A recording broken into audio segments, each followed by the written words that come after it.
Era la noche del 22 de junio de 1976. En las tranquilas costas de las Islas Canarias, cientos de personas salieron a tomar el aire tras la cena. Lo que vieron entonces quedó grabado para siempre en sus memorias. Una gran luz apareció sobre el océano Atlántico. No era un avión, no era un meteoro, era algo más, algo que flotaba en silencio, expandiéndose como un globo luminoso, con una esfera interna que parecía latir.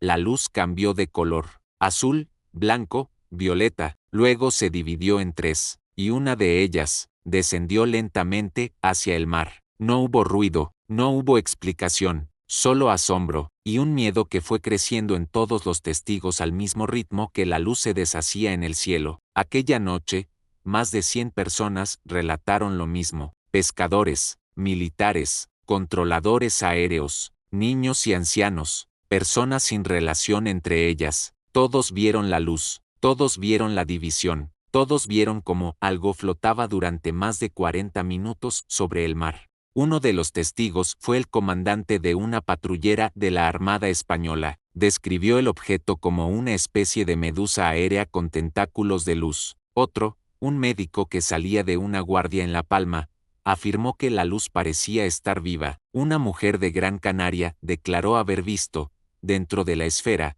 una figura humanoide que flotaba en posición vertical. Tenía brazos cruzados, rostro alargado, y algo parecido a una túnica. Su testimonio fue ignorado por años, pero no fue el único. A los pocos días, el Ejército del Aire emitió un comunicado vago. Afirmaban que la luz podía deberse a ejercicios militares o fenómenos meteorológicos, pero nadie especificó qué tipo de ejercicio ni por qué no se avisó a las autoridades civiles. Los informes oficiales hablaban de una evolución lumínica aérea no identificada. Ni siquiera intentaron negar los hechos, solo cambiaron el enfoque, desviaron la atención, y, con el tiempo, la historia desapareció de los periódicos. Pero los testigos siguieron hablando. Algunos comenzaron a tener pesadillas, otros se negaron a volver a mirar al cielo. Una maestra renunció a su puesto tras afirmar que la figura del interior la visitaba cada noche. No me habla, solo se queda ahí, al otro lado de la ventana. En 1994,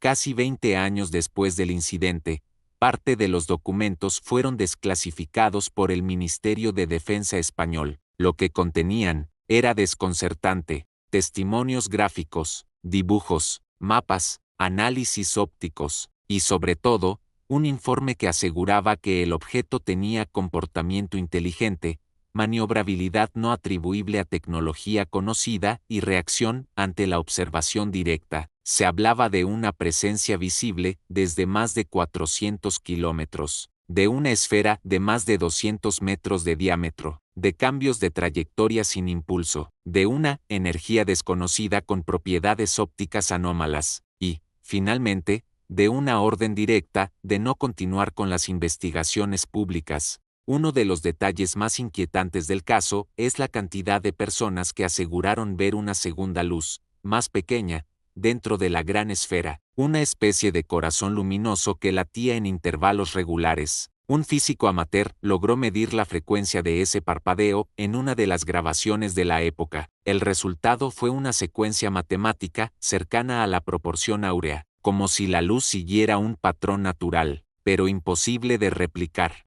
Un periodista que investigó esa frecuencia sufrió una serie de apagones eléctricos en su casa durante semanas. Su grabadora se dañó, y su última nota decía: la luz dentro de la luz nos está escuchando. Nadie volvió a saber de él. Tras el avistamiento principal del 22 de junio, se produjeron más fenómenos similares en otras islas del archipiélago. En Tenerife, varios testigos informaron haber visto un haz de luz vertical que descendía del cielo y desaparecía en el océano. En Lanzarote, un grupo de turistas reportó una figura luminosa flotando cerca de los acantilados durante 10 minutos. No proyectaba sombra, no generaba calor, pero todos afirmaron sentir una presión sobre el pecho mientras la observaban. La ruta de estos fenómenos formaba un patrón triangular sobre el mapa, un triángulo exacto entre Gran Canaria, La Palma y Fuerteventura. Algunos expertos en geometría sagrada sugirieron que este patrón podía indicar puntos de cruce de energía. Otros hablaron de un mensaje, de una firma en el cielo.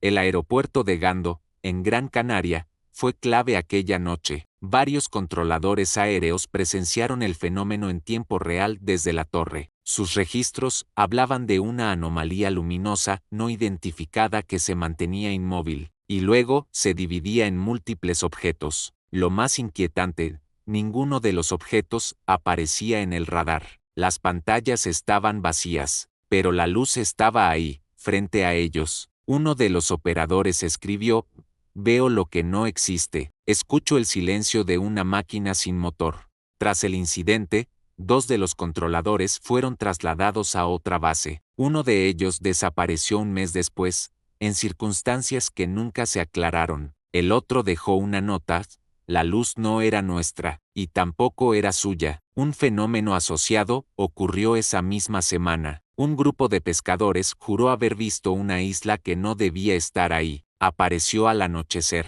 Era pequeña, montañosa, con una cima iluminada por una luz anaranjada. Duró unos minutos, luego, se desvaneció ante sus ojos, como si se hubiera hundido, o simplemente borrado. En los días siguientes, otros navegantes reportaron lo mismo: una isla fugaz, una aparición cartográfica que no dejaba huella. Ciertos mapas antiguos ya hablaban de una isla errante en esa región del Atlántico. Los guanches, antiguos pobladores de las islas, la llamaban Achinea, la tierra de los que no son hombres. Tal vez no era solo un mito, tal vez nunca lo fue. Varios testigos describieron un sonido asociado a la aparición de las luces, pero no era un sonido que se oyera con los oídos, era un zumbido interior, una vibración que recorría el cuerpo desde el estómago hasta la nuca. Una enfermera del Hospital de Santa Cruz sufrió una hemorragia nasal mientras observaba la esfera desde su balcón. Dijo haber sentido una frecuencia que no viene del aire, sino de dentro del mundo. Otros describieron lo mismo: una llamada silenciosa, una sirena invertida.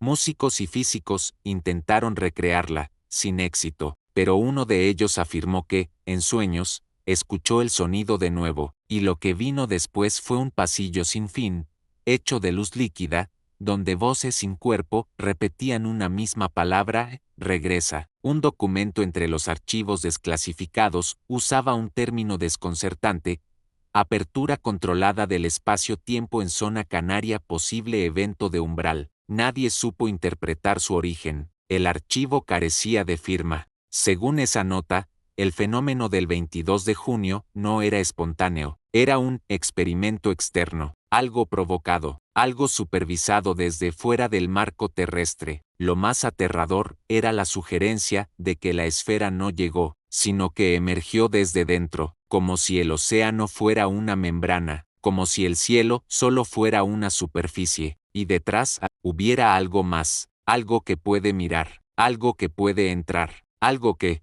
esa noche, quiso ser visto. Días después del incidente, en un pequeño pueblo de El Hierro, 3 niños desaparecieron mientras jugaban cerca de los acantilados. No hubo pistas, no hubo testigos, solo una piedra, grabada con una espiral perfecta, colocada en el centro del camino. Uno de los hermanos apareció 2 días más tarde, desorientado. No recordaba nada, pero repetía una frase en un idioma desconocido, y en su muñeca había una quemadura en forma de círculo exacto. Desde entonces, la familia asegura que el niño ya no es el mismo, que a veces habla con personas invisibles, que duerme con los ojos abiertos, y que por las noches dibuja en la pared una figura brillante, de brazos cruzados y ojos sin pupilas. Diversas grabaciones y documentos del caso desaparecieron misteriosamente en los años 80. Archivos del periódico El Día, fotografías tomadas por militares, grabaciones de radio, todos eliminados o extraviados. Un exmilitar retirado declaró años después que el Ministerio del Aire recibió visitas de hombres que no hablaban español ni inglés, que usaban trajes negros y gafas oscuras, y que, tras su partida, se ordenó cerrar el caso. Lo más extraño, algunos documentos reaparecieron décadas después, pero modificados, fechas cambiadas, firmas eliminadas, y frases completas sustituidas por una sola palabra, clasificado, como si alguien no quisiera ocultar los hechos, sino reescribirlos. Hoy, el caso de los ovnis de las Islas Canarias, de 1976, sigue sin explicación oficial, pero las luces no se han ido, aparecen aún, de vez en cuando, flotan en la costa, se reflejan en ventanas cerradas, se cuelan en sueños. Hay quienes creen que fue una advertencia, otros, un experimento, pero hay quien susurra que no se trató de un primer contacto, sino de un regreso, que las luces ya estaban aquí, que vinieron desde dentro,